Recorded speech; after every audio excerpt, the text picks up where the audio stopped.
Oui, bonjour à tous. Donc, merci Mathieu d'avoir accepté mon invitation. Ici, c'est Vincent Giraud pour le sommet Apiculture et Conscience 2023, coopérer avec les abeilles. Et donc, on va parler aujourd'hui avec Mathieu d'un sujet qu'il affectionne particulièrement, qui est l'histoire de l'apiculture en France, on va dire de l'après-guerre à maintenant. Et j'ai trouvé vraiment pertinent dans cette réflexion que j'ai là sur la coopération avec l'abeille, en tout cas ce qui est devenu le lien avec l'abeille aujourd'hui, vraiment de questionner l'histoire et de voir comment les leçons de l'histoire peuvent nous aider à mieux comprendre le présent et peut-être façonner l'avenir. Donc merci encore Mathieu, je vais te laisser te présenter et puis on va parler de ce sujet passionnant auquel j'avais assisté l'an dernier à un événement organisé auquel tu participais et j'avais particulièrement apprécié à la fois ton regard, ton regard sur l'histoire et la pédagogie à laquelle que tu fais pour essayer de faire comprendre un petit peu les enjeux de cette apiculture. Merci à toi et je te laisse te présenter et présenter un peu ton parcours professionnel et qu'est-ce qui t'a amené à aborder ce sujet. Bonjour, bonjour à tous. Alors moi je bossais dans la vidéo et le web avant, et puis j'ai fait plein d'autres choses, mais j'ai travaillé pas mal là-dedans. Et puis un jour j'ai découvert avec l'idée de me reconvertir en agriculture. Alors j'ai essayé plein de trucs, j'ai fait du maraîchage, j'ai fait du paysan boulanger, j'ai fait plein de choses. Et puis un jour j'ai découvert l'abeille avec un copain apiculteur. Et puis j'ai bien accroché, je me suis dit ce sera ça. Et donc je me suis installé en apiculture. Ça c'était un peu après 2010 quoi. 2010, j'ouvrais mes premières ruches en fait. Donc après le temps de s'installer, de monter le cheptel et tout, il y a eu facilement 3 ans. Et puis voilà. Après j'ai vendu un peu de miel, j'ai fait des essaims.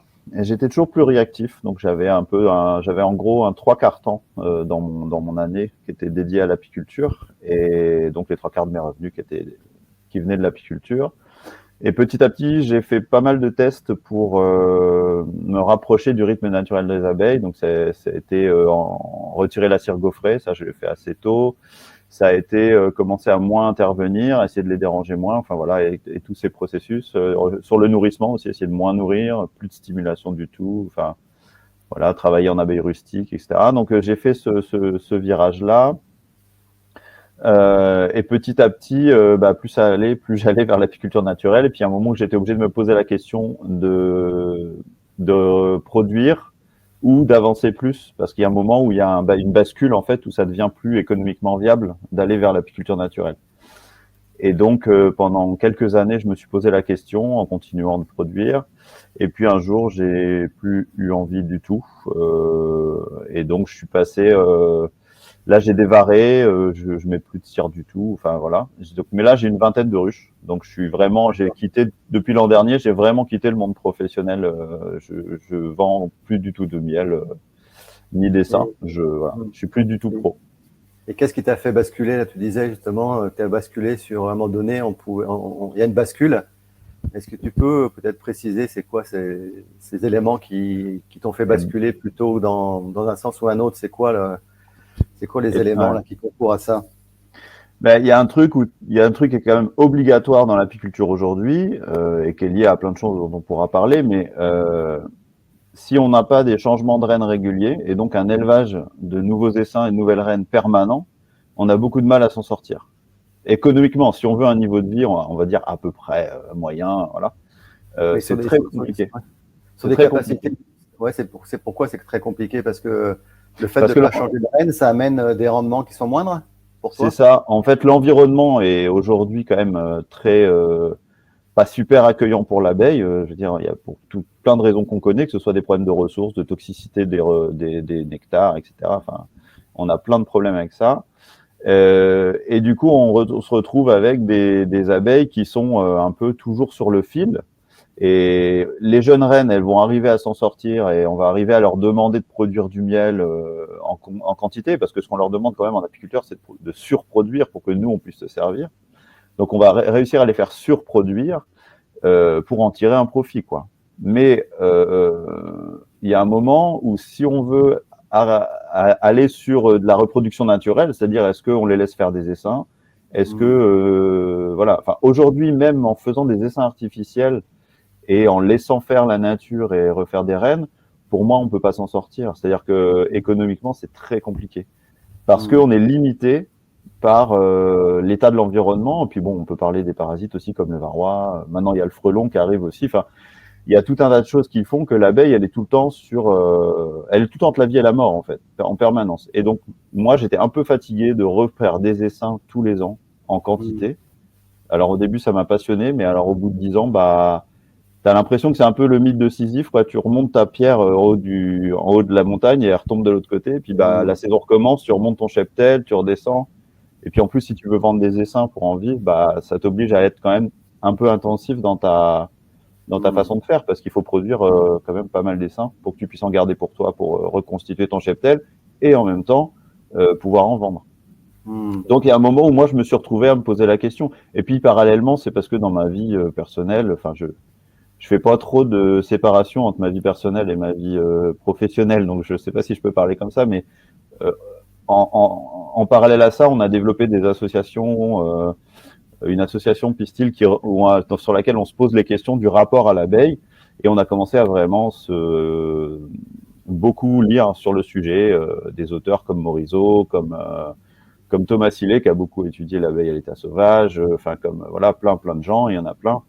Mais et donc du coup moi j'ai évolué aussi dans ma façon de voir et je me suis dit ah oui peut-être que le rapport que j'ai avec l'abeille aujourd'hui bah c'est peut-être pas le rapport que je souhaite avoir avec le vivant. Tu vois à un moment je suis arrivé à un moment où avec tout le reste du monde vivant j'avais un rapport où j'acceptais un ensauvagement et par contre dans ma façon de gagner de l'argent qui était l'abeille bah, je me retrouvais un peu en incohérence avec ce que je faisais ailleurs quoi.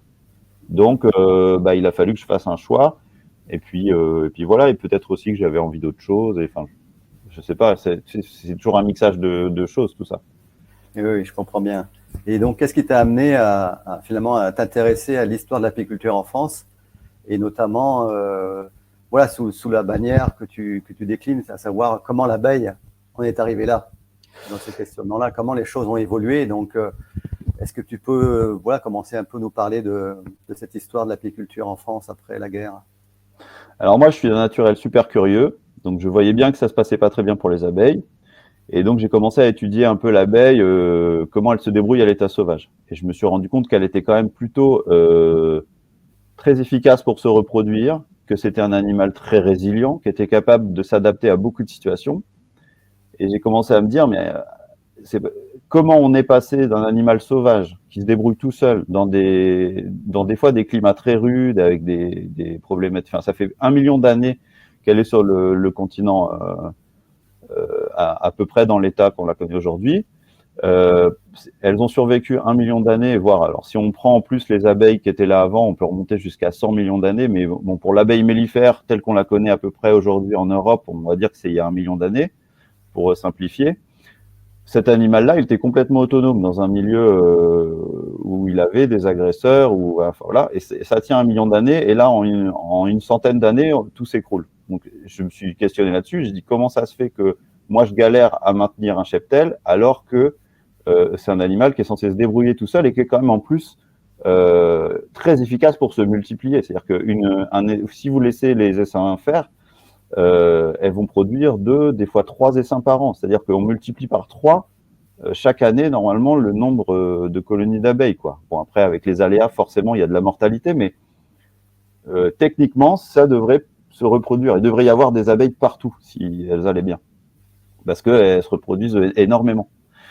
Donc, pour moi, il y avait une incohérence là-dedans. Et donc, j'ai commencé à creuser là-dessus. Et donc, je suis remonté jusqu'au néolithique dans l'histoire de l'humanité pour voir quel rapport on avait avec l'abeille et comment on est passé d'un rapport qui était d'un rapport de cueillette, hein, tout simplement, à aujourd'hui une exploitation intensive. Et j'ai vu qu'il y avait eu des paliers quand même dans notre façon de voir les choses. Et ça commence à l'Antiquité, hein, même. Dès l'Antiquité, en fait, on change. Il y a une bascule, en fait, avec quand les Romains quand l'Empire romain commence à imposer une autre façon de voir et le sauvage devient quelque chose de très vulgaire et il n'y a que l'exploitation de la nature qui peut, on va dire, upgrader que Dieu a mis à notre disposition, en gros, quoi. L'idéologie de l'époque, c'est ça, on commence à rentrer là-dedans. Ça fait qu'au Moyen-Âge, on se retrouve avec une exploitation très intensive de la nature. Et l'abeille, déjà, à cette époque-là, elle doit subir des pertes, j'imagine, parce que on avait, je sais pas, il y a 90% des forêts en France qui sont détruites à la fin du Moyen-Âge. Donc là, déjà, on a un coup qui est mis sur l'abeille à l'état sauvage.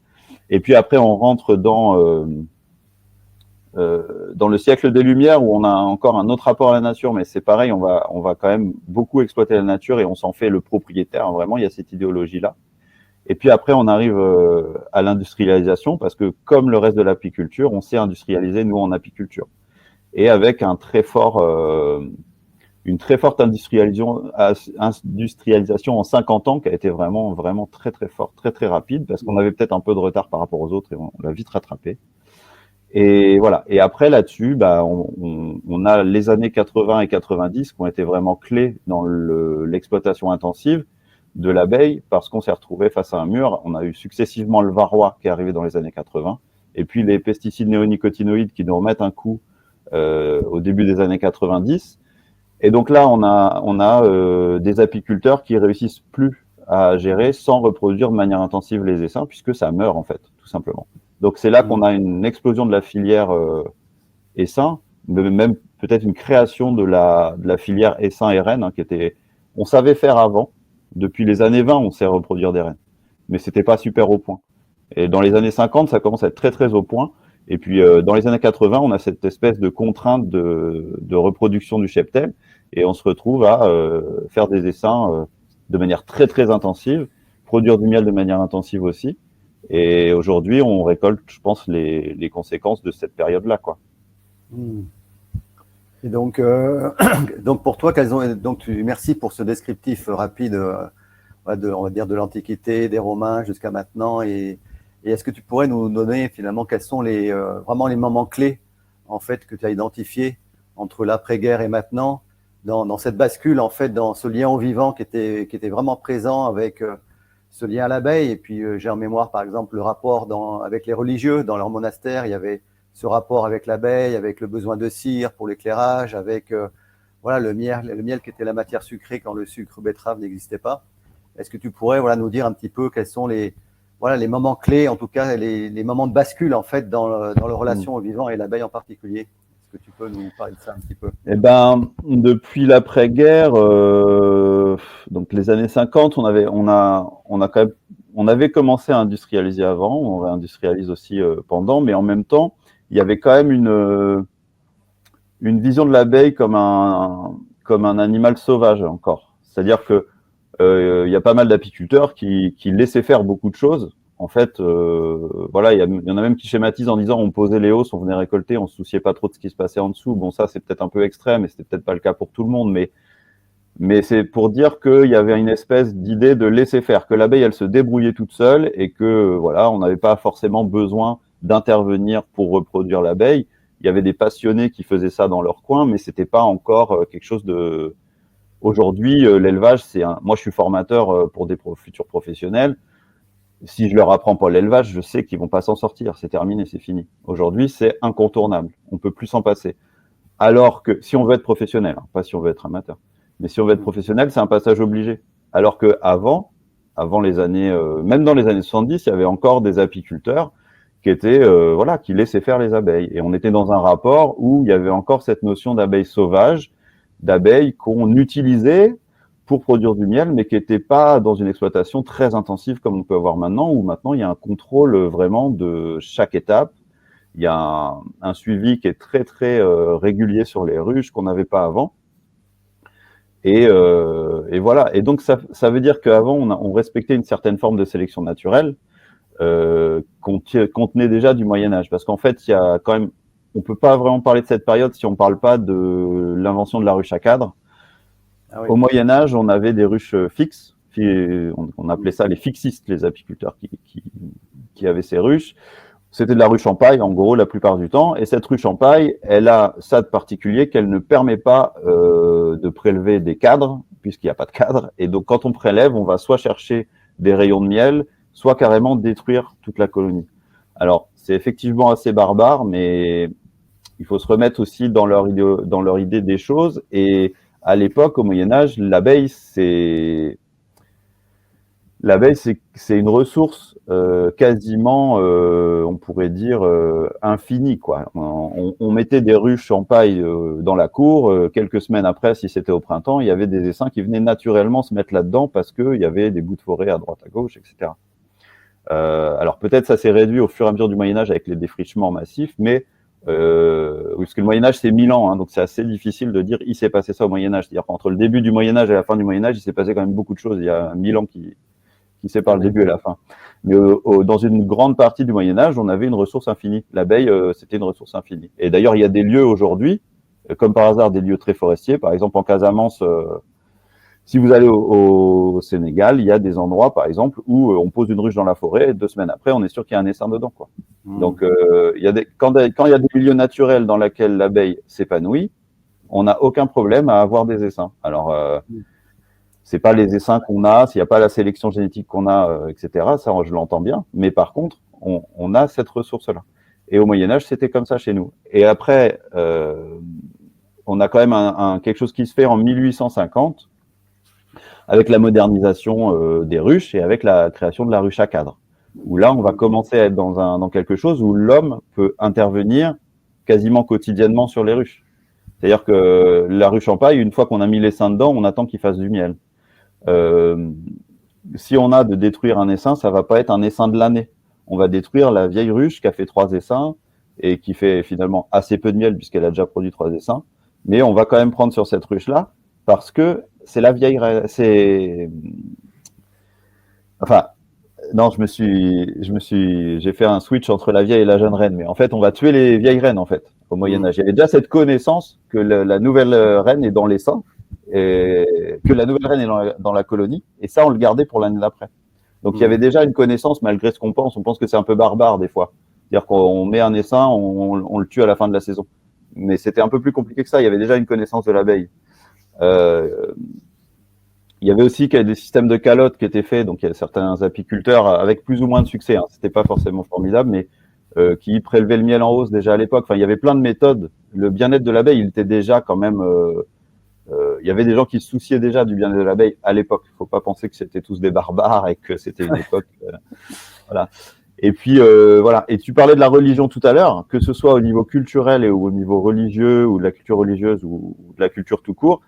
Il y a quand même toujours eu dans l'histoire de l'homme un rapport à l'abeille très particulier parce que c'est un animal très mystérieux qu'on a relié à des tas de choses. Tous les hommes politiques importants se sont un peu comparés à l'abeille, ont comparé les sociétés aux abeilles, les philosophes aussi. Enfin, il y a un livre qui est un peu dur à lire là des frères, c'est Tavaillot, je crois, qui s'appelle, je sais plus, mais qui est sur toutes les étapes dans l'histoire de l'humanité où on a pris l'abeille comme modèle ou qu'on a essayé de copier l'abeille. Et en fait, on se rend compte que des royalistes jusqu'aux anarchistes, tout le monde a quelque chose à dire sur l'abeille et tout le monde voilà, les anarchistes, ils vont te dire que c'est une société parfaite où les décisions sont prises par le consensus. Les monarchistes vont te dire que c'est la reine qui, voilà. Bon, il se trouve que la science nous apprend que c'est plus du côté des anarchistes maintenant que des royalistes, parce qu'avant, on n'avait pas toute cette connaissance.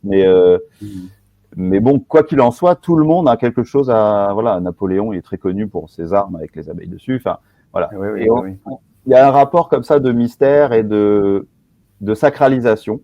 Oui, de symbolisme. Qu'on soit croyant ou pas croyant, mais je veux dire, quand même, on sacralise quand même un peu l'abeille.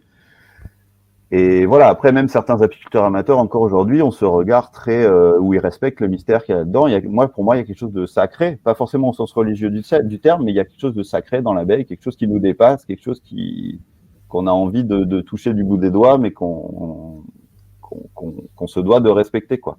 Oui, on voit bien dans toutes les cultures que le symbolisme de l'abeille est très présent. Hein. Notamment en Égypte, on voit bien dans ces fresques voilà, où l'apiculture était déjà aussi présente. Voilà, les offrandes qui étaient faites aux dieux étaient présentes aussi dans la culture pharaonique. Et ensuite, derrière, il y a toute la symbolique en fait, de l'histoire de l'Égypte qui s'est transformée ensuite dans le christianisme. Et on voit bien que les rites auxquels était associé le miel a perduré ensuite dans cette relation à l'abeille et dans tous ses produits aussi. Hein. Ouais, ouais. Et puis il y a un rapport très fort avec l'abeille au sein des monastères parce que, bon, déjà pour l'autonomie en sucre, mais surtout pour la production de cire, parce que les cierges étaient faits en cire pendant très D'abeilles longtemps. 100%. Ouais, ouais. Et donc il y avait des ruches dans chaque monastère. Donc forcément, s'il y a des ruches, il y a quelque chose qui se crée à ce niveau-là, quoi. Avec toute l'imagerie religieuse qu'il peut y avoir autour de cet animal-là, et avec un lien presque, un lien divin presque avec, voilà. Donc ça existe, ouais. C'était vraiment ancré dans cette culture. D'accord. Et est-ce que Les tu pourrais, guerriers. maintenant peut-être nous faire une petite synthèse de, voilà, on a vu un peu les grandes étapes après la guerre, en passant par l'Antiquité, euh, voilà, tous les changements significatifs en termes de méthode. Donc, tu nous as parlé de la ruche à cadre. Est-ce que, voilà, on a parlé des ruches à paille, on va dire tout ce qui était finalement les essaims qui étaient dans des ruches avec des constructions complètement naturelles. Ensuite, il y a eu l'apparition de la ruche à cadre avec la ruche d'Adam, la ruche Langstroth, voilà, qui étaient des religieux aussi, hein, pour la plupart d'entre eux, qui ont inventé ces modèles de ruches. Voilà, quels ont été finalement les défis aussi auxquels ont été confrontés dans l'histoire après-guerre les apiculteurs qui étaient en contact avec les abeilles. Les défis ou les grandes étapes, ou voilà, qu'est-ce qui a été caractéristique de Ouais, l'évolution de l'apiculture. la ruche à cadre, ça reste une étape quand même très importante parce que tout d'un coup, on va pouvoir manipuler de manière intensive les abeilles et très rapidement, on switch de quelque chose de très naturel auquel on touche très peu à quelque chose de très intensif. C'est-à-dire que il y a des témoignages vidéo par exemple sur le site de l'INA, il y a des archives vidéo qui datent de 1920 où on voit déjà dès 1920 toutes les méthodes quasiment intensives qu'on connaît aujourd'hui. Okay. Ouais. Alors ça date de, tu vois, il y a plus longtemps qu'on ne croit. Souvent, on a l'impression que les années 50, ça va être vraiment le passage à l'ultra intensive, ce qui n'est pas tout à fait faux, mais on connaissait les méthodes avant. C'est-à-dire que ça s'est démocratisé après-guerre, mais toutes ces méthodes-là, elles ont été quand même mises en place avec la ruche à cadre. C'est-à-dire que tout d'un coup, on a la ruche à cadre en 1850 qui arrive avec alors les divers modèles dont tu parlais. Il y a d'Adam qui est aujourd'hui très connu, mais il y a Langstroth, ça date de cette époque. Je me demande même si Langstroth n'était pas un tout petit peu avant d'Adam. Enfin, il y a des histoires de date. Il y a l'abbé Varret qui arrive très rapidement derrière parce que lui, il trouve que la d'Adam c'est trop grand et pas très adapté, donc il refait un modèle plus adapté à l'abeille. Enfin, il y a la Voirneau qui était adaptée plus. Nous, on a le climat normand, par exemple, il y avait beaucoup de Voirneau à l'époque. Enfin, chacun fait son modèle de ruche, mais ça reste de la ruche à cadre dans laquelle on peut manipuler, avec laquelle on peut beaucoup produire. Et ça, c'est une étape clé. On va déjà avoir, par exemple, faire la cire gaufrée. À l'époque, elle n'était pas gaufrée, mais on a déjà des feuilles de cire qui sont faites manuellement. On trempe à une grande plaque de bois, une planche dans de la cire chaude, on la trempe dans l'eau plusieurs fois, puis ça fait une plaque de cire. Et donc, on récupérait déjà dans les années 20 la cire pour refaire des nouvelles cires pour les abeilles. On avait déjà des centrifugeurs pour le miel, on avait déjà, même si c'était manuel, hein, on avait déjà les premières transhumances. Dès que la mécanisation est arrivée, on avait dans les années 20, on a déjà les premières transhumances qui se font. Mais on n'est plus sur de la petite transhumance à cheval, là, on est sur de la transhumance motorisée, donc on va beaucoup plus loin, on fait des miels monofloraux, etc. C'est plus parce qu'il y a toujours eu une transhumance de ruches, ça a toujours existé. Notamment, j'ai rencontré un apiculteur de Sologne qui me disait que eux, de manière très ancienne, ils faisaient à la charrette, ils bougeaient de quelques kilomètres les ruches pour leur apporter un peu plus à manger pour les périodes de famine. Ça a toujours existé, mais là, on est sur, voilà, dès qu'on a pu le faire plus loin, plus grand, plus fort, on l'a fait, quoi. C'est-à-dire que dès que la possibilité technique arrive, on le fait. Et dans cette vidéo des années 20 de l'INA, il y a aussi l'élevage de rennes. Donc, il y a déjà de l'élevage de rennes à l'époque. Alors, c'était bricolé, il n'y avait pas le plastique, il n'y avait pas tout ce qu'on connaît aujourd'hui, mais ça existait déjà quasiment pareil. Le matériel a un tout petit peu évolué, mais techniquement, c'est la même chose. Donc, tout ça, on sait le faire. Sauf que dans les années 50, on va commencer à le faire beaucoup plus parce je pense qu'il y a une demande au niveau du miel aussi qui existe. Il y a les coopératives qui se montent. Et puis, l'apiculture qui, jusque début 1900, n'était pas un métier, en fait. C'était quelque chose pour de l'appoint, pour produire du sucre. C'était pas un métier à l'époque. Ça a commencé à devenir un métier, justement, quand on a commencé à avoir l'industrialisation, la ruche à cadre qui permet de multiplier artificiellement beaucoup plus rapidement les essaims. Donc, on peut séparer une ruche en 2 ou même en 3 et puis ça nous fait 3 essaims. Enfin, tout ça va permettre qu'on va pouvoir avoir beaucoup de ruches. Et dès les années 20, tu as des apiculteurs qui ont des fois 300 ruches. Enfin, voilà, tout de suite, on a des grosses exploitations, quoi. Aujourd'hui, une grosse exploitation, c'est plus 700 ruches, mais bon, voilà, tout ça a évolué. Mais 300 ruches dans les années 20, c'était quand même du boulot, quoi. Voilà. Et après, les années 50, les coopératives, je pense, poussent un peu aussi pour qu'il y ait de la production de miel.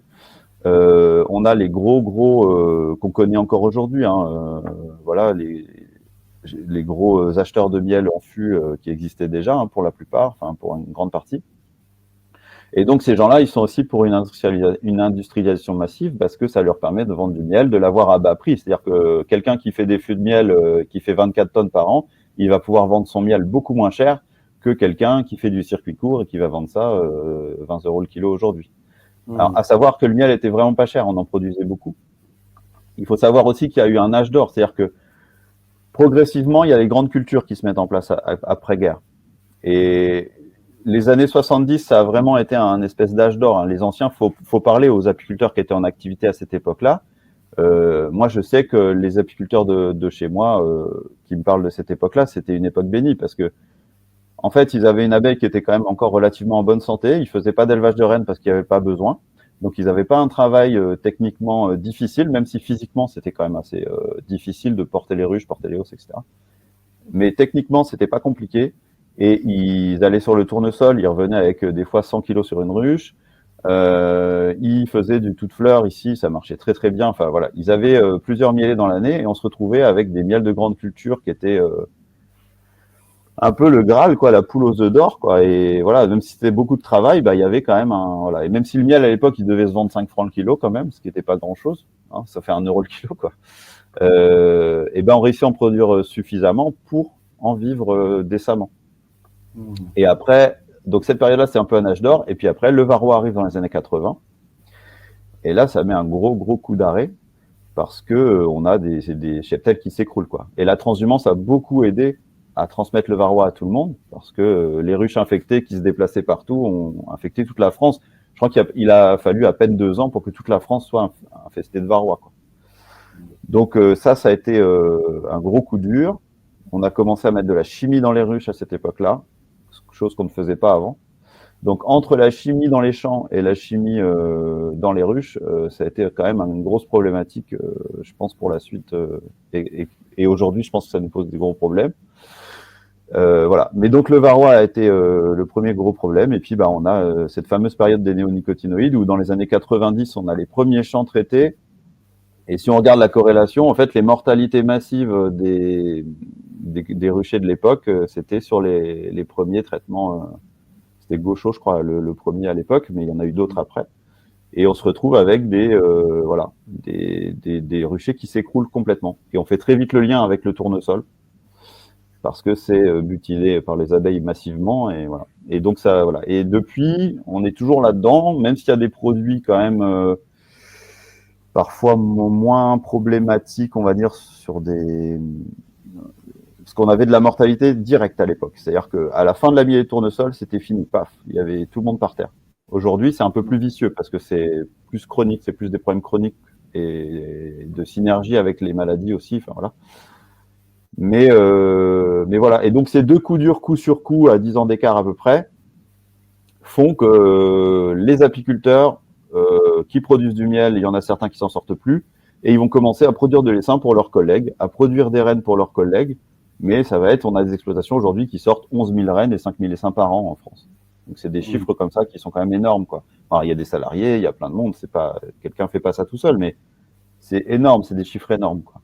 Et donc on est passé effectivement à l'après-guerre avec je dirais depuis les années 80, on est passé à un truc très très intensif. On a vraiment, alors je leur dis parce que je veux pas qu'on pense que j'accuse les apiculteurs. Moi j'ai fait de l'élevage de rennes pendant 10 ans, donc je peux pas dire que c'est pas bien, mais je pense quand même que globalement, on a eu cette contrainte pour vivre de ce métier, on a eu cette contrainte d'intensifier. Et même moi, qui voulais pas être un apiculteur intensif, et ben voilà, j'ai fait des méthodes qui sont très intensives. Et ok, bah, merci pour ces grandes étapes. Je vais essayer de les résumer de mémoire. Oui, donc il y a vraiment à la fois des facteurs environnementaux, à la fois des facteurs économiques et des facteurs finalement sociétaux qui sont intervenus dans ce que tu disais, c'est-à-dire après-guerre, donc la découverte de la ruche à cadre avec les modèles de ruches qui en ont découlé. Voilà l'histoire de la cire gaufrée aussi qui a permis plus facilement finalement de pouvoir permettre aux abeilles finalement à travers ces cadres d'avoir une meilleure rigidité, une meilleure manipulation. Et puis comme tu l'as précisé, il y avait aussi tout ce qui est l'évolution de l'environnement avec les grandes cultures, avec la création des coopératives, avec la demande en miel qui a grandi.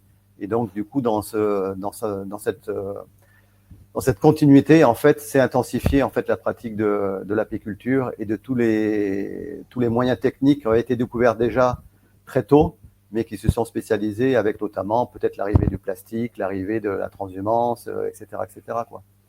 C'est un petit peu tout ça, ces grandes étapes qui sont vraiment liées à des facteurs à la fois de l'évolution de la société, à la fois l'environnement qui évolue avec les grandes cultures et à la fois des facteurs économiques aussi qui étaient là, quoi. Tout à fait. C'est un petit peu ça, ouais. Ouais.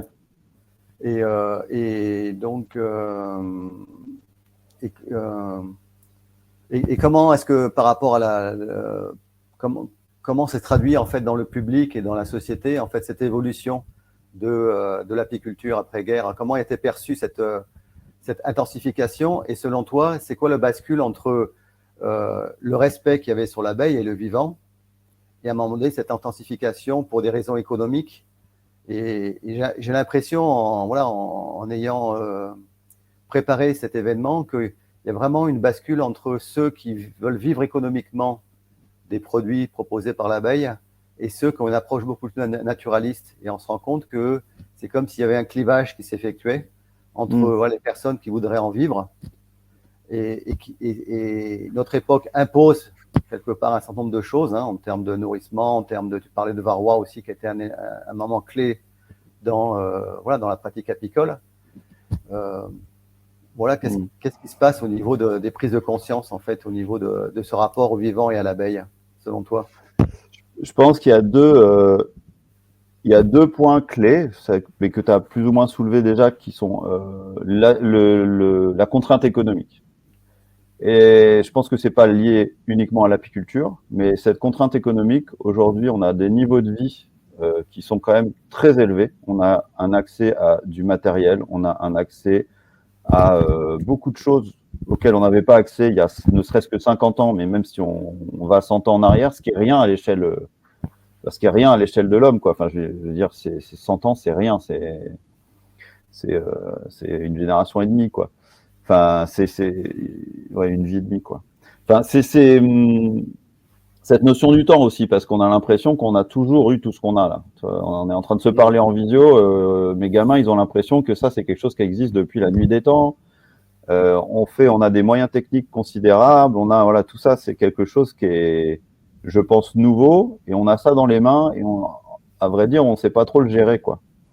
Et je pense que l'industrialisation, c'est ça, c'est que on a un niveau de vie qui nous paraît complètement normal. Il faut qu'on gagne, je sais pas, 2 000 € par mois, par exemple. Il faut et un apiculteur qui s'installe aujourd'hui, il va être dans cette exigence-là.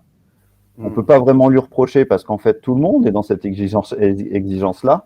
Mais ça implique de traiter l'abeille d'une certaine manière et pas forcément en respectant ses rythmes naturels et pas forcément en respectant le bien-être animal, en fait.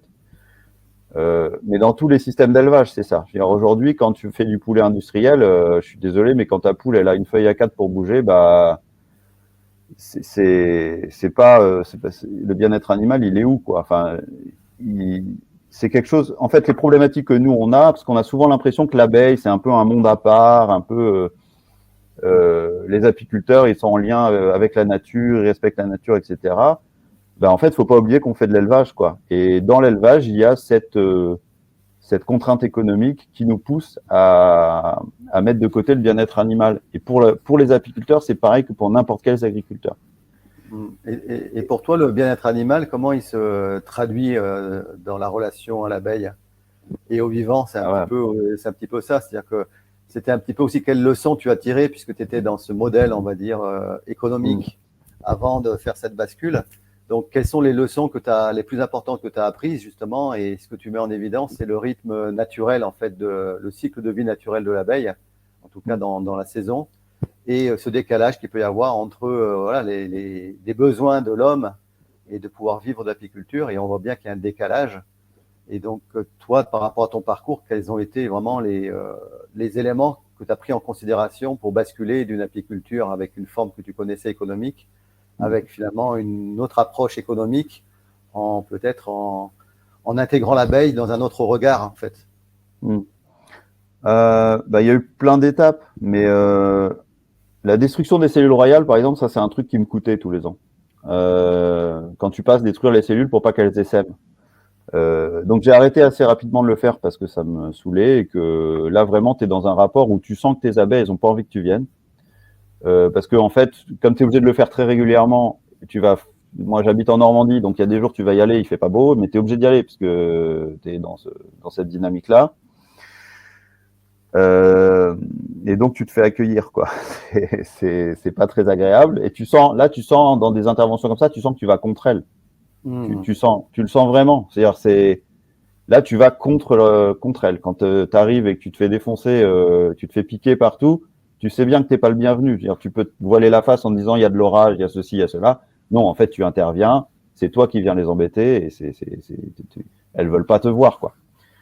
Donc moi, quand j'étais dans un rapport moi, mes parents, ils sont à la retraite maintenant, mais ils étaient agriculteurs en bio. Donc ils étaient sur de la prairie, très soucieux. Moi, je me rappelle qu'ils étaient très soucieux du bien-être de leurs vaches, quoi. Ils étaient tout le temps en train d'observer s'il y avait des choses qui allaient pas, Donc déjà petit, j'avais ce rapport, enfin cette notion qu'en élevage, on peut aussi faire avec les animaux et qu'il y a différentes façons de faire. Et donc, moi, j'avais cette envie d'être dans ce rapport-là avec mes abeilles.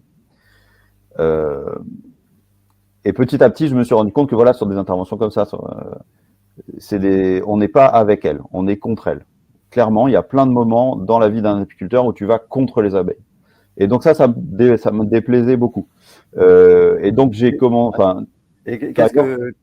peux rappeler peut-être les moments où justement on est contre les abeilles, en tout cas on n'est pas vraiment dans ce lien de coopération. Donc tu parles de la destruction des cellules royales, mais est-ce qu'il y a d'autres moments clés que tu as pu identifier pour lesquels tu penses qu'en effet on n'est pas suffisamment respectueux des abeilles et peut-être de leur rythme? Bah déjà, quand tu arrives devant une ruche et que tu as une combinaison intégrale, des gants, tout le bazar, tu arrives pour faire la guerre, quoi. Donc moi, très tôt, enfin bon, j'ai eu la chance l'apiculteur qui m'a appris, il mettait pas de gants, lui, ou très rarement, et donc moi j'ai très vite compris qu'il mettait pas de gants parce qu'en fait, il y avait une espèce de mise en danger. C'est-à-dire tes abeilles, si elles commencent à être mécontentes que tu sois là, elles vont pouvoir te piquer les mains. Puis si t'as pas de gants, c'est là qu'elles vont aller. Elles sont pas idiotes, elles vont pas aller voilà. Donc il y a un moment où c'est elles qui sonnent la fin de la partie. Et ça, je trouvais ça hyper intéressant dans mon rapport à l'abeille. Et donc j'ai jamais mis de gants en fait, sauf des cas particuliers où vraiment je me faisais démolir, donc j'avais les gants dans la poche, donc je les mettais. Mais là, ça fait quand même plusieurs années que j'ai plus mis de gants du tout. Parce que quand elle commence à être agressive, je referme. Donc, ça peut être un moment, voilà. Ça peut être une façon de voir à quel moment tu es plus accepté par elle. Donc, pour moi, c'est un principe. Je mets pas de gants parce que je suis au moins d'égal à égal avec elle. Donc, je me protège quand même avec la vareuse et tout parce que bon, il y a des questions de sécurité quand même. Des fois, il y a des choses qu'on voit pas ou qu'on voit trop tard. Mais j'essaye quand même d'être dans un rapport où je me dis que si elle pique, elle meurt. Donc déjà, c'est pas hyper sympathique. Et si elle pique, c'est vraiment que je suis pas le bienvenu. Donc voilà, ça c'est un point qui me permet de savoir ça, des moments où je suis pas accepté. Mais en même temps, c'est pas à moi de décider ça. C'est difficile. On n'est pas des abeilles. Et tu vois, je vais avoir du mal à te dire telle action est mauvaise pour elle, leur déplaît. J'en sais rien. Mais pour moi, c'est plus une idéologie de se dire qu'est-ce que je me permets avec elle? Et après, le curseur, malheureusement, il est pas le même pour tout le monde. Et moi, mon curseur, il a changé au fil des années. C'est-à-dire qu'au début, je me disais, bon, bah, je mets pas de gants. Déjà, je fais mieux que des copains. Enfin, je me disais, c'est déjà mieux, quoi. Et puis petit à petit, je me suis dit, ouais, en fait, on les empêche d'essaimer. Mais l'essaimage, c'est quand même très important pour la sélection naturelle, pour la lutte anti-varroa, etc. Donc je me dis, est-ce que je crée pas un peu des problèmes de varroa avec mes histoires d'essaims artificiels et d'élevage de rennes où tu as zéro rupture de ponte, tu vas quasiment leur remettre une reine directement, enfin, tu favorises quand même pas mal le varroa. Et après, je les traite. Alors moi, je faisais des traitements bio, mais bon, ça reste des traitements quand même. Mais on les traite chimiquement parce que on a nous-mêmes créé du varroa avec notre façon de faire, parce qu'on veut pas qu'elles essaient, parce que voilà. Enfin, j'ai commencé à cogiter comme ça, à me dire, mais en fait, on fait tout à l'envers, quoi. Et voilà. Alors après, si on fait tout à l'endroit, ça va être très difficile de produire beaucoup de miel et de vivre. Mais bon, voilà, si on s'en tient au bien-être animal, pour moi, on faisait pas les choses bien. J'avais autre chose à dire sur ta question.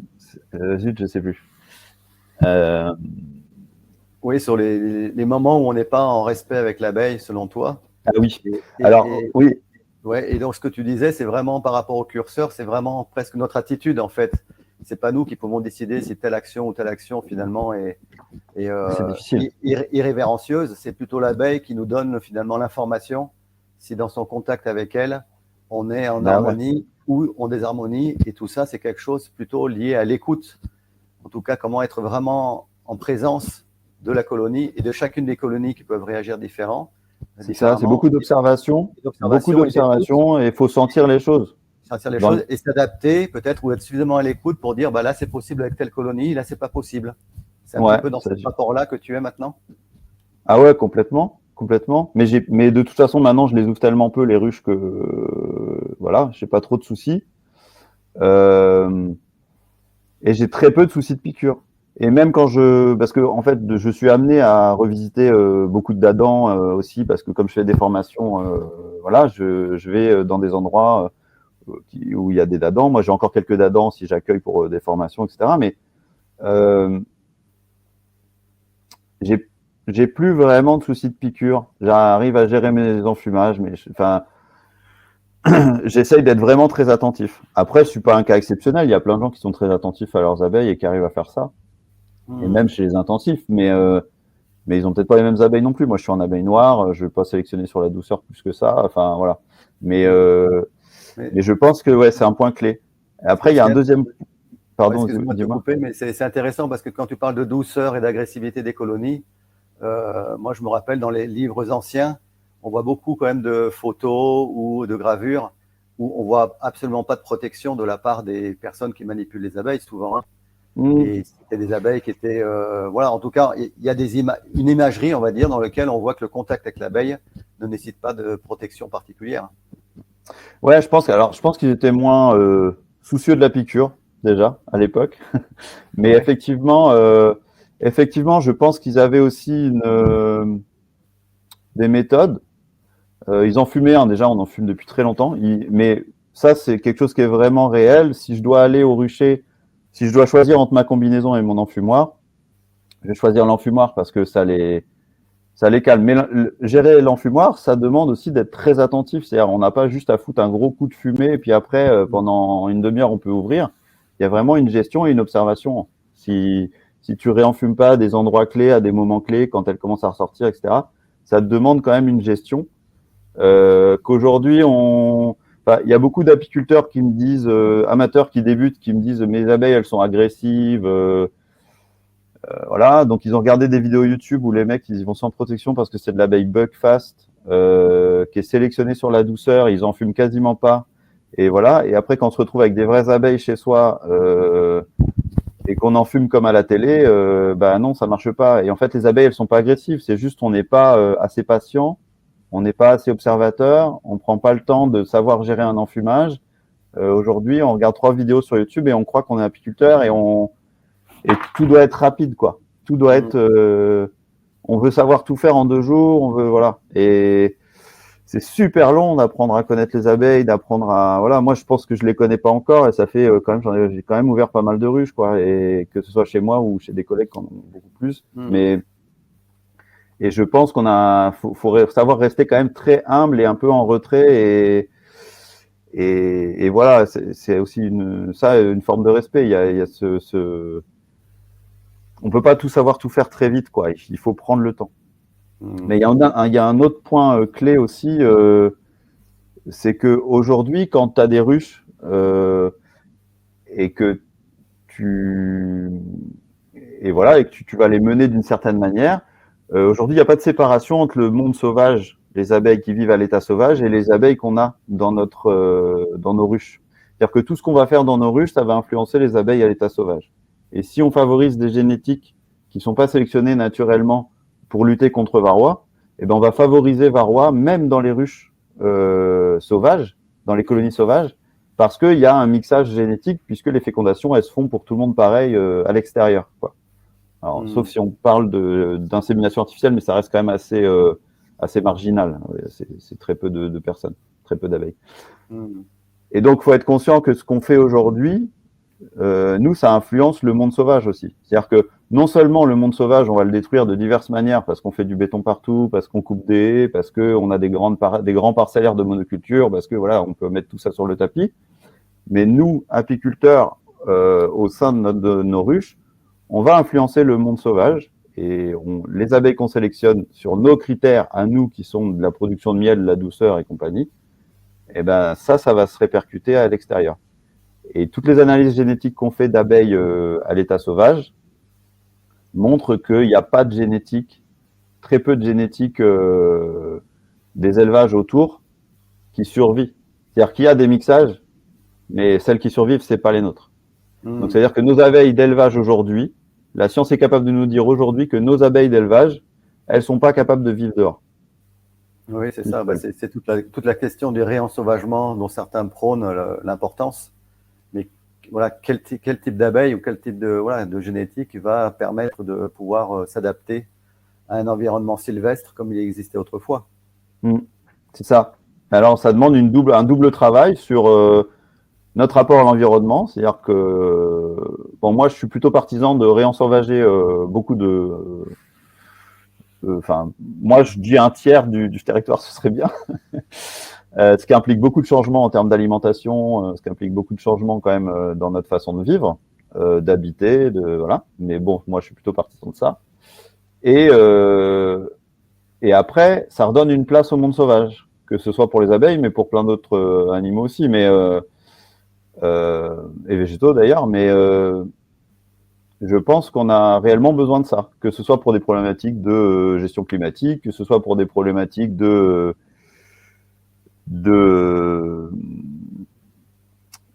génétique sauvage, etc. Mais aussi parce que ça va nous mettre dans un rapport très différent. C'est-à-dire que si on a une forêt à côté de chez soi, on n'a clairement pas le même rapport à la nature que si on habite en zone urbaine.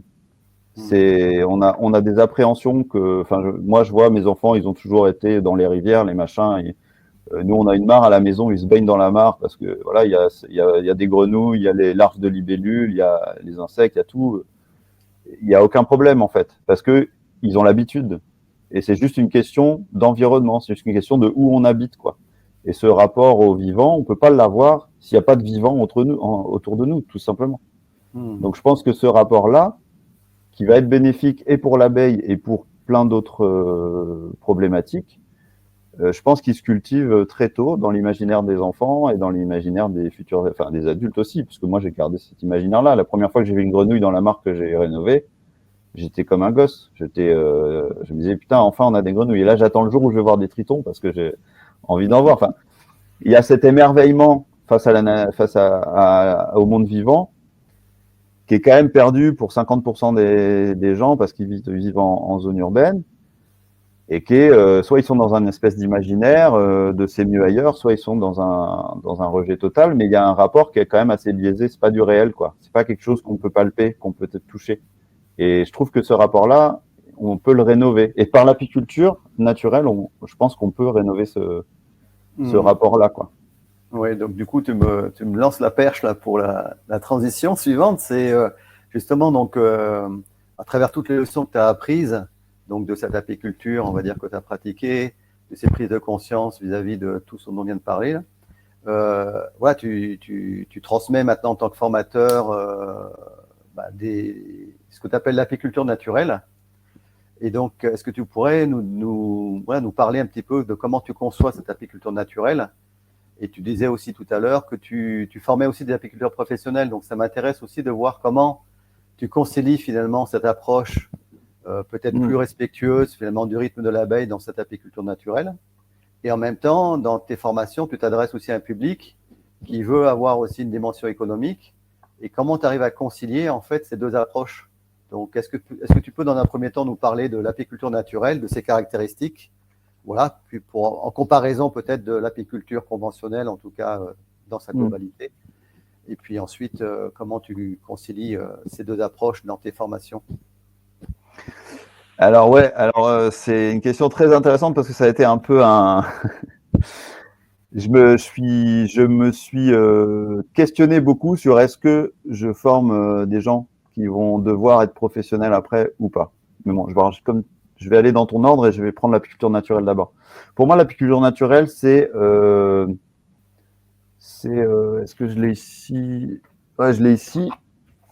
L'apiculture naturelle, si vous voulez, je pense qu'il y en a un qui parle mieux que moi de ça, c'est Thomas Sillet.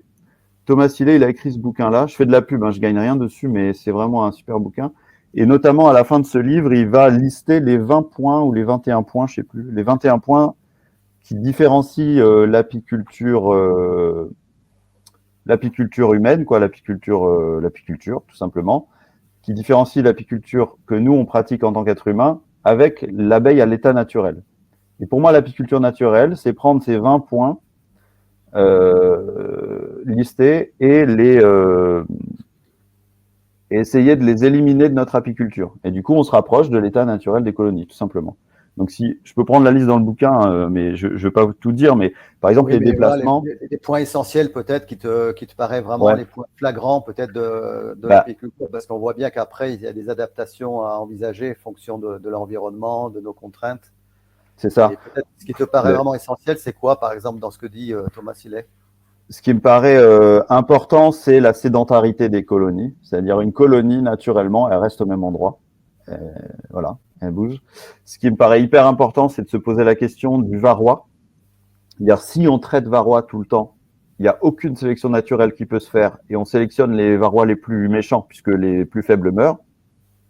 Et on fait une sélection génétique du varroa.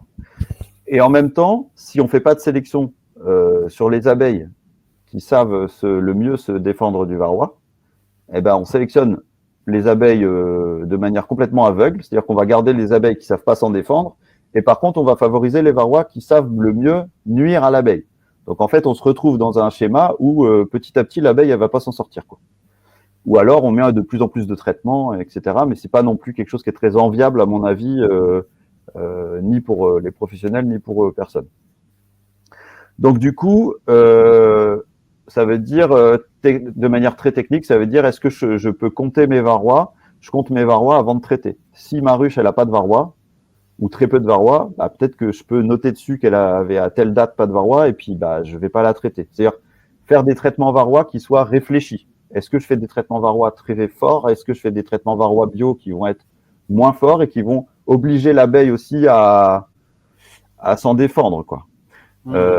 Si j'ai des abeilles, alors la deuxième chose qui paraît un peu contre nature pour les apiculteurs naturels, mais une reine qui fait pas l'affaire, ça sert à rien d'essayer de la sauver. Dans la nature, une reine défaillante, elle meurt. Je veux dire, la nature, c'est comme ça que ça marche. Si on est adapté, on est adapté, on se reproduit. On n'est pas adapté, on meurt. Et c'est comme ça que l'abeille a réussi à survivre pendant ces millions d'années. Voilà. Donc nous, en fait, on va essayer de sauver des essaims qui donnent pas entière satisfaction, qui sont pas très adaptés à leur milieu, qui sont pas, voilà, parce que ça fait une unité de production de miel, donc on va la garder. Donc pour moi, il faut être très exigeant sur la qualité des reines. D'accord. Donc tu penses qu'on peut vraiment intervenir, nous, avec nos propres critères, sur ce choix d'éliminer des reines qui ne correspondent pas à nos critères? Eh ben, il faut adapter tes critères. Il faut aussi que les critères ils soient un petit peu conscients de ce que exige la vie sauvage. C'est-à-dire que la problématique varroa, la problématique maladie, par exemple, il faut l'intégrer dans la sélection. C'est-à-dire que ça devrait être obligatoire. Enfin, je veux dire, je suis pas. C'est là où l'apport de l'homme et ses connaissances peuvent quand même être utiles. dans Mais je pense que ça peut, ouais. de sélection. Voilà, dans ces critères de sélection, en tout cas, de dire à un moment donné, on ne va pas laisser une colonie malade.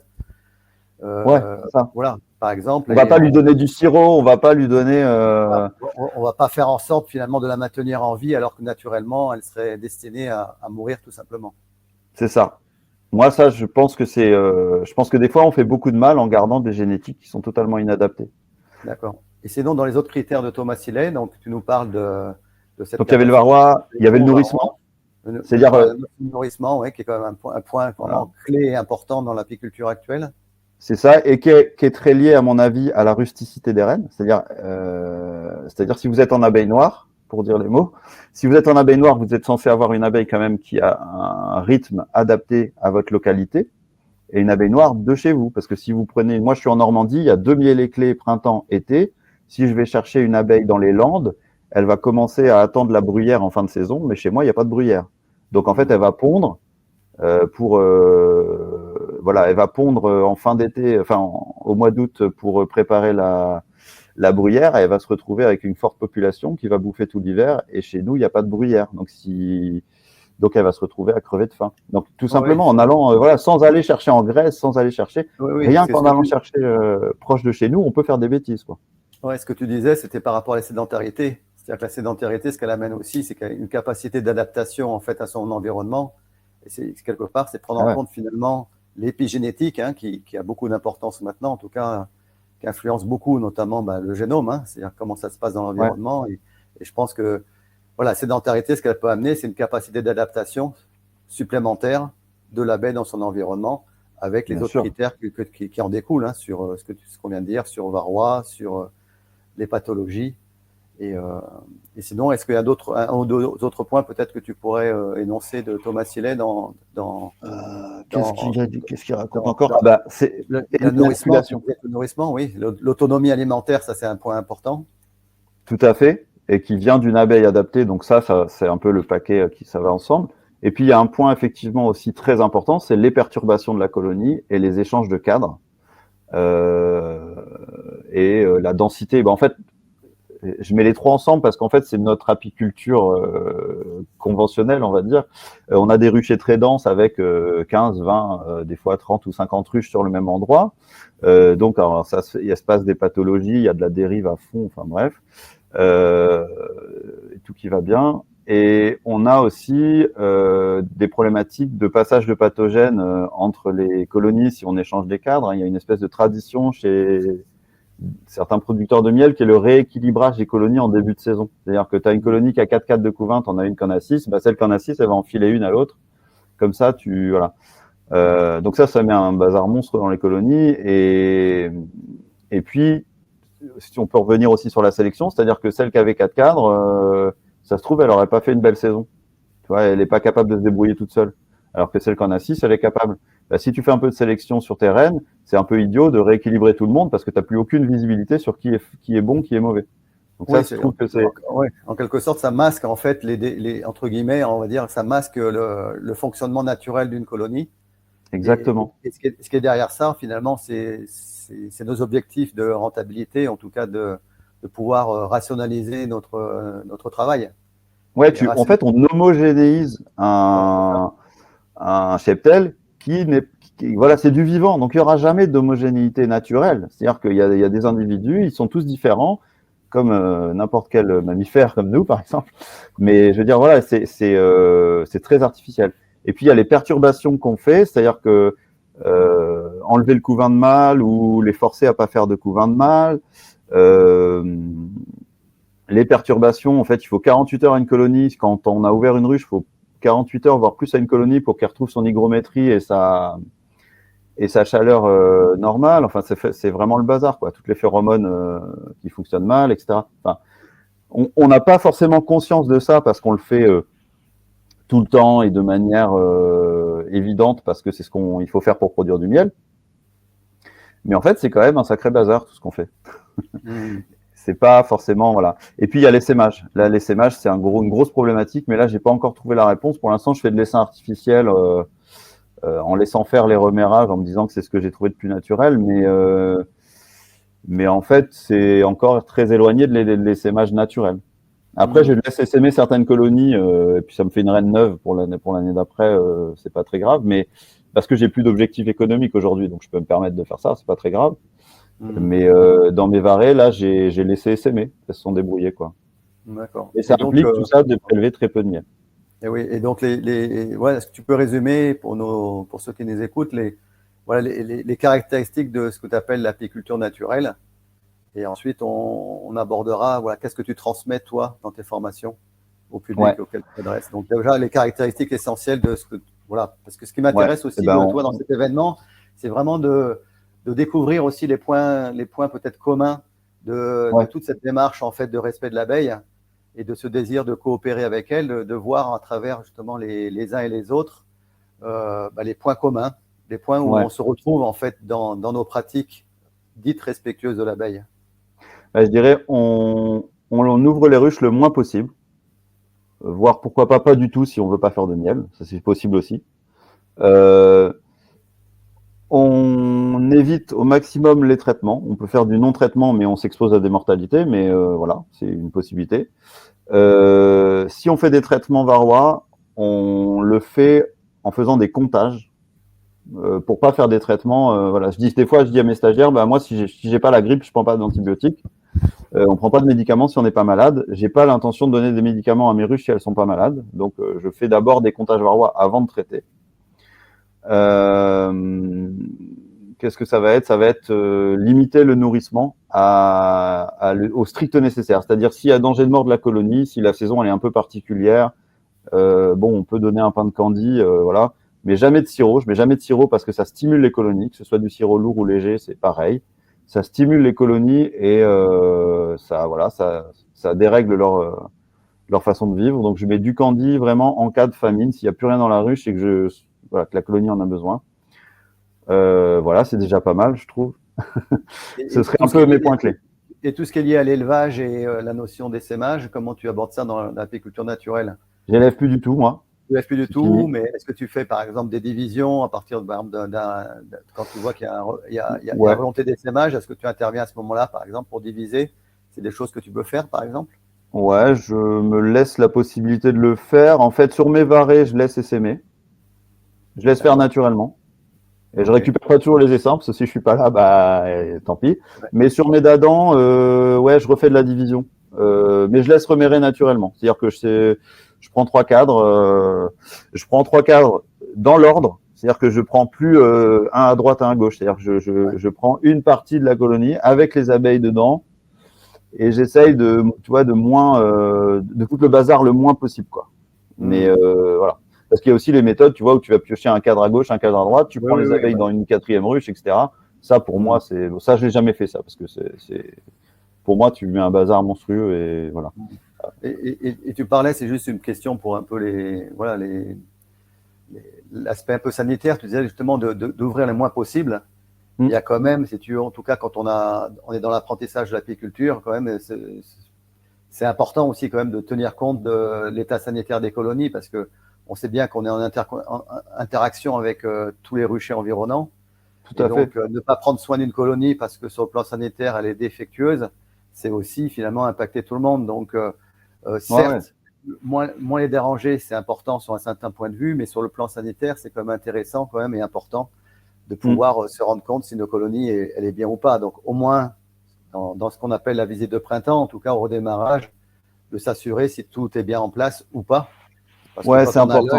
On sait très bien que si une colonie est en forme au printemps, on peut évidemment se passer de la déranger tout au long de la saison, mais c'est déjà de faire un point zéro, savoir dans quel état elle est.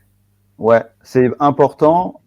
Effectivement, au printemps, la visite de printemps, ça va donner un état général de chaque colonie.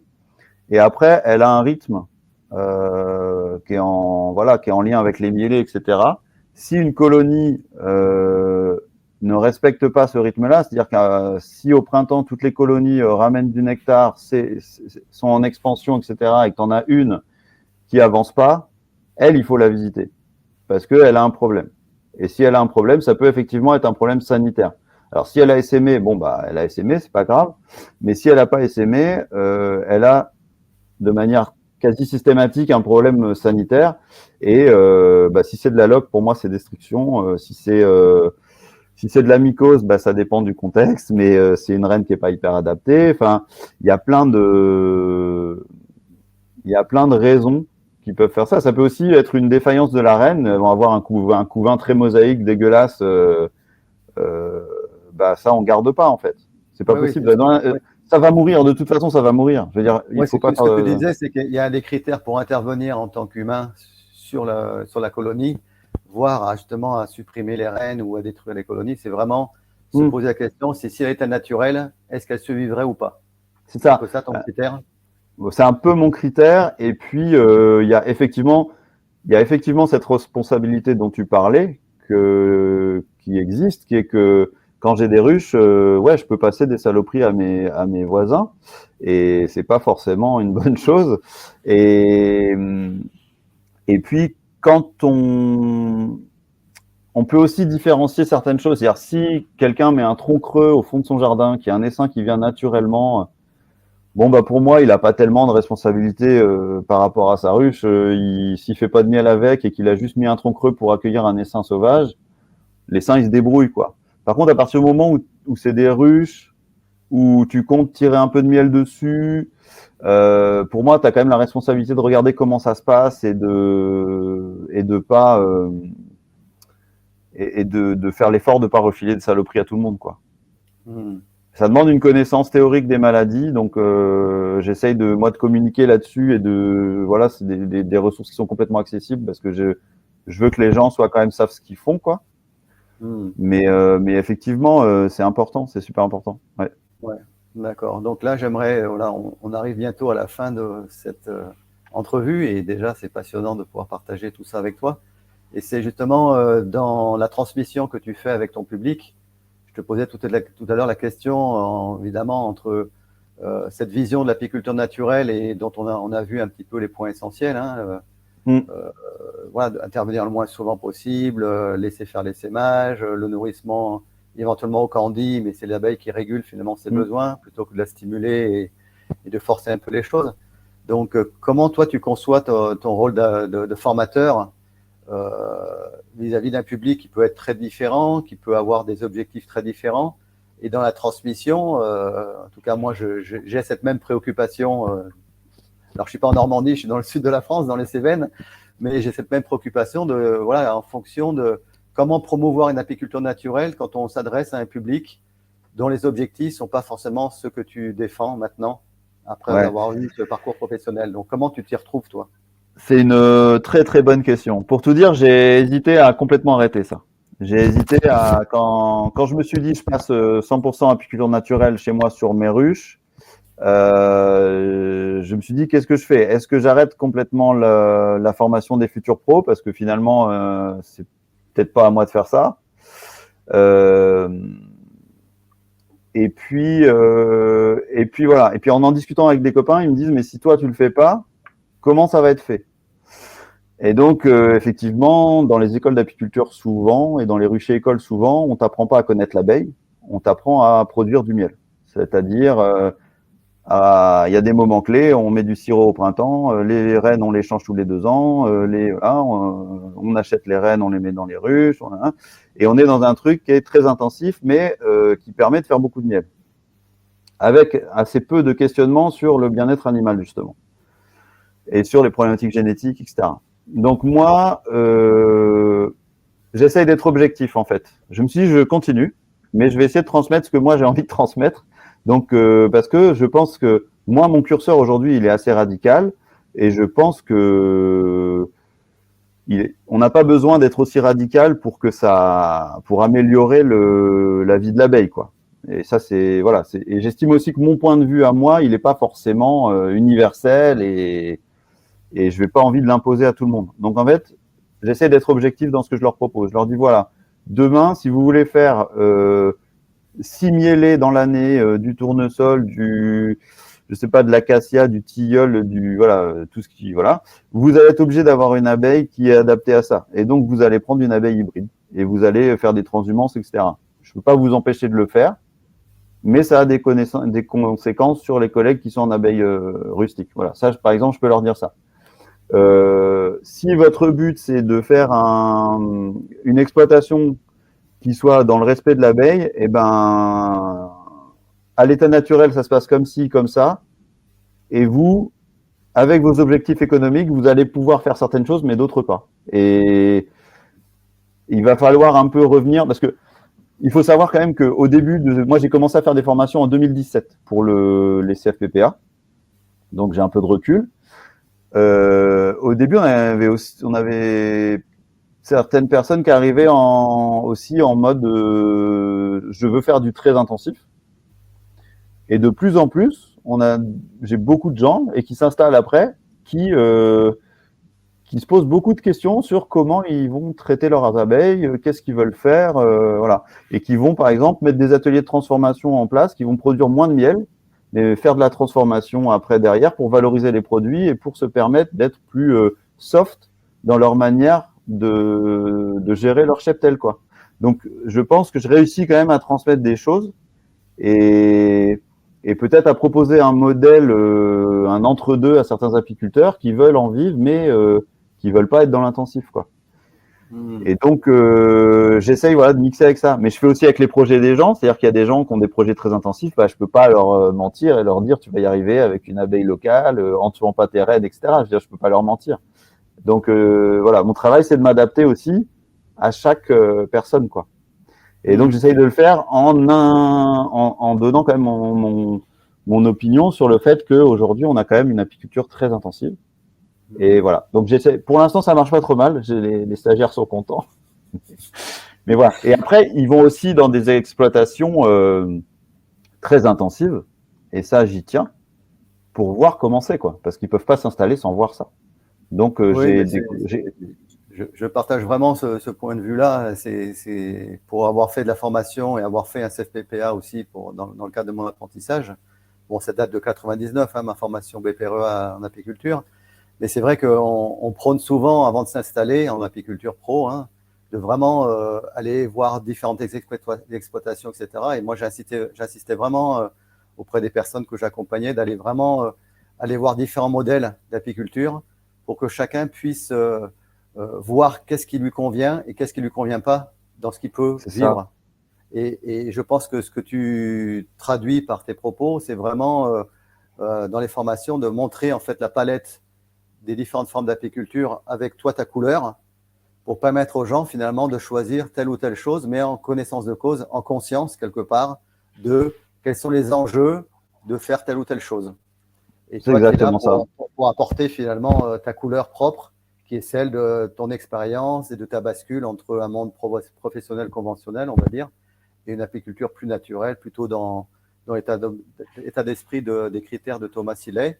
Et ensuite, c'est à chacun, finalement, en fonction des objectifs qu'ils posent, hein, qui peuvent aussi évoluer, peuvent changer dans leur pratique, mais au moins, ils ont les éléments de réflexion sur lesquels ils peuvent s'appuyer pour décider. C'est exactement ça. Bon, je suis content qu'on se retrouve dans cette vision des choses. Et puis, j'aimerais terminer un peu cette entrevue. Comment, toi, tu vois l'apiculture et l'évolution de l'apiculture en France? Alors, dans le monde, c'est un peu particulier parce qu'on voit des extrêmes, notamment au Mexique, aux États-Unis, au Canada. Mais on va parler peut-être que de la France. Mais comment tu vois l'évolution des choses? Parce que moi, personnellement, je me pose la question de savoir si la filière apiculteur pro, elle n'arrive pas dans une impasse à terme, un peu comme on voit dans d'autres filières agricoles, qu'elles soient en élevage en élevage et peut-être dans le végétal aussi. On se rend compte que, voilà, à un moment donné, à force de tirer sur tirer trop sur le bouchon, à un moment donné, est-ce que ça va pas nous péter à la figure? Et pour l'instant, on est dans une relation à court terme. Donc, du coup, on pense que tout va bien. Mais quelle est ta vision, en fait, de l'apiculture et comment elle devrait évoluer selon toi? Moi, je pense qu'on est dans un modèle très, très intensif, qui est encore une fois pas seulement vrai pour l'apiculture, mais qui est vraiment vrai pour tout le mode de vie occidental. C'est-à-dire que voilà, les trois quarts des boulots qu'on fait servent pas à grand-chose à part faire marcher de l'économie, quoi. Enfin, il y a très peu de gens qui bossent dans les domaines importants comme produire de la bouffe, ce genre de choses. Euh, et tout ça crée une pression économique et un besoin de niveau de vie qui est énorme. Et donc voilà, une exploitation intensive de nos élevages parce que il faut y répondre, quoi. Et, euh, et effectivement, je pense que tout ça va avoir une fin. Et je pense que si on n'anticipe pas un peu, ça va pas être une fin heureuse, quoi. Il y a quand même parce qu'on parle d'un modèle intensif qui fonctionne bien encore pour l'instant. C'est-à-dire que aujourd'hui, c'est vrai que si on change les rênes tous les ans, si on fait beaucoup de transhumance, si on investit dans du matériel, on peut s'en sortir bien. Mais il y a aussi des gens qui se cassent la gueule, quoi, parce qu'on peut aussi être victime de mortalité massive, quel que soit notre modèle. Même si on n'a que des jeunes rennes, ben, on n'est pas à l'abri. Et c'est mine de rien un modèle assez fragile quand même. C'est-à-dire que si on a 2 ou 3 mauvaises années qui se cumulent, le banquier à un moment il va pas être content, quoi. Et je pense que ça peut mal finir pour pas mal d'apiculteurs. C'est pas ce que je souhaite, mais c'est des modèles qui sont pas très résilients. Hein. C'est-à-dire pendant le Covid par exemple, les fournisseurs qui pouvaient plus livrer, il y a certains apiculteurs qui sont sur des très grosses exploitations. Il y avait plus de sirop, il y avait plus de candy, il y avait plus de cire, c'était très compliqué, très très compliqué. Euh, donc voilà. Et après, sur une apiculture qui pourrait prendre le relais de ce type d'apiculture intensive, moi, je crois beaucoup à l'arrêt du métier apiculture. Je pense que voilà, on a eu une parenthèse d'une centaine d'années où l'apiculture aura été un métier. Je pense qu'il faut aussi savoir en voir la fin et que peut-être que ça peut être une activité complémentaire pour certains, comme c'est le cas pour beaucoup d'amateurs d'ailleurs, ce qui permet voilà, de produire du miel, d'être moins intensif, etc. Mais, ça maille le territoire quand même de plein de ruchers sédentaires, au lieu d'avoir des gros ruchers transhumants, des grosses populations d'abeilles au même endroit, etc. Et puis, c'est beaucoup plus résilient parce que s'il y a un problème sur un rocher, bah, peut-être qu'à 20 km, il n'y a pas eu le problème. Enfin, voilà, je trouve que c'est un modèle beaucoup plus résilient. Et je pense quand même que, voilà. Après, si on veut aller plus globalement, je pense que le métier, moi, la notion de métier, ça m'a jamais convenu et je pense que c'est pas hyper sain pour le bien-être de déléguer quasiment la totalité de sa vie et de se mettre sur un seul truc. Là, moi, j'ai construit ma maison tout seul, j'ai appris beaucoup de choses tout seul. Je fais du jardin chez moi, voilà, qui ressemble presque à du maraîchage tellement on en fait. Mais je suis très curieux de faire tout seul. J'essaye de gérer la mécanique de mes bagnoles tout seul. Enfin voilà, je trouve un certain luxe dans cette vie-là. C'est-à-dire que je suis jamais vraiment dépourvu parce que je sais faire les choses, quoi. Donc et ça, je crois beaucoup à ça. C'est une forme d'autonomie, quoi, qu'on peut avoir. Et et je souhaite ça à tout le monde, en fait. Et donc, pour moi, aujourd'hui, l'apiculture, c'est ça aussi. C'est quelque chose que je sais faire, qui m'apporte des revenus un peu avec les formations, parce que je me dirige aussi vers d'autres choses maintenant, mais ça me permet d'avoir du miel, surtout, en fait. Et, et voilà. Mais bon, comme pour mon jardin, j'utilise pas de pesticides, et ben, j'ai pas envie d'utiliser de pesticides dans mes ruches. Enfin, tu vois, il y a ce truc un peu cohérent. Et je crois beaucoup à ça, moi, en fait. Et je pense que l'être humain peut trouver du bonheur dans cette vie-là, dans le mode de vie que j'ai choisi. Et je veux pas l'imposer aux gens, mais je veux bien leur proposer et qu'ils essayent, quoi. Si ça peut leur permettre d'être heureux, ben, tant mieux pour eux, quoi. Voilà. Et pour conclure, est-ce que tu as des conseils voilà, pour les apiculteurs qui souhaiteraient se lancer des personnes qui souhaiteraient se lancer dans l'apiculture? Voilà, quelles sont pour toi les connaissances et les compétences qui sont vraiment essentielles pour avoir quelque chose qui soit cohérent, en tout cas dans cette vision d'une apiculture naturelle, en tout cas respectueuse, dans ce lien qui est pour moi vraiment important, hein, dans ce lien de coopération avec le vivant et avec l'abeille. Vraiment, quels seraient ces conseils que tu aimerais leur transmettre? J'ai 2 conseils qui me viennent comme ça. Le premier conseil, c'est se renseigner pas forcément que sur l'apiculture, se renseigner sur l'abeille, c'est-à-dire lire au sujet de l'abeille et pas forcément seulement au sujet de l'apiculture, parce qu'on a des bouquins et des formations qui nous proposent d'être producteurs de miel, quoi, et d'être dans une espèce de schéma. Semaine 1, je fais ça, semaine 2, je fais ça, etc., etc. Et puis en faisant ça sur ma ruche, j'ai une espèce de recette magique qui va m'apporter du miel. Mais on peut être un très bon producteur de miel et connaître vraiment pas grand-chose à l'abeille. J'ai des fois des copains qui me parlent et qui ont beaucoup de ruches, qui me parlent de certains sujets et je me dis, bah, ils savent pas ça. C'est quand même un truc essentiel. Mais donc on peut être un très bon producteur de miel sans connaître l'abeille. Et ce que je conseille à un apiculteur, un futur apiculteur, c'est de s'intéresser à cet animal et d'aller voir comment ça vit naturellement, quelles sont les différentes façons de vivre de cette bestiole, son histoire, etc. Ça, je trouve ça hyper important. Et mon deuxième conseil, c'est de pas investir. Parce qu'aujourd'hui, si on commence à acheter une ruche d'Adam à 150 euros, un essaim à 150 euros, du matériel en fumoir, etc., enfin, on achète tout, on a déjà claqué 500 euros au minimum. Et donc, on va attendre que notre essaim, on va vouloir qu'il fasse du miel pour revenir un peu, avoir un retour sur investissement. Et ça nous met dans une idéologie où l'abeille doit produire. Donc, on va faire un petit peu à petite échelle ce que font les professionnels. Et en plus, vous allez dépenser 500 balles peut-être pour rien. Voilà. Donc, ce que je conseillerais, c'est de commencer par essayer de piéger, en fait. Si ça se trouve, il y a des essaims qui se baladent autour de chez vous, soit sauvages, soit dans des ruches de collègues qui vont laisser partir les essaims, soit par choix, soit pas par choix, mais voilà. Donc, il y a des essaims encore qui traînent dans la nature, ça dépend où vous habitez, mais il peut y en avoir. Donc, on met une ruche piège, un tronc, quelque chose, on amorce avec de la vieille cire ou des produits, là, tir-essaim, etc. Et on essaye de commencer à être apiculteur sans investir un centime, quoi. Bon, un enfumoir et une vareuse, c'est quand même important, mais pour la sécurité. Mais voilà, mon conseil, ce serait ça. Et on l'a remarqué. En fait, nous, on a un rucher collectif depuis 10 ans, enfin depuis 2010. Moi, j'ai appris là-bas.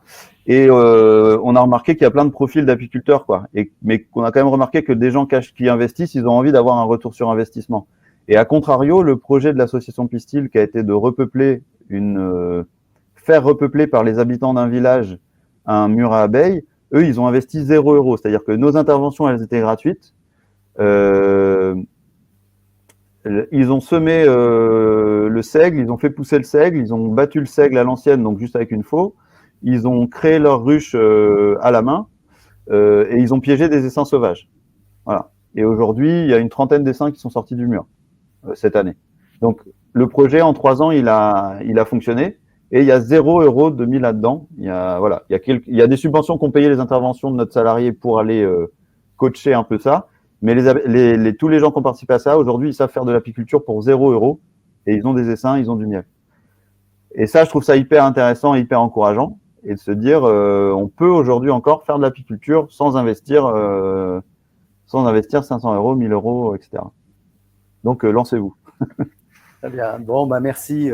Voilà, je vais te laisser le mot de la fin. Est-ce qu'il y a un point important que tu aurais voulu parler ou une question que je n'ai pas posée que tu aurais voulu peut-être que je pose ou voilà un complément avant de conclure sur cette entrevue?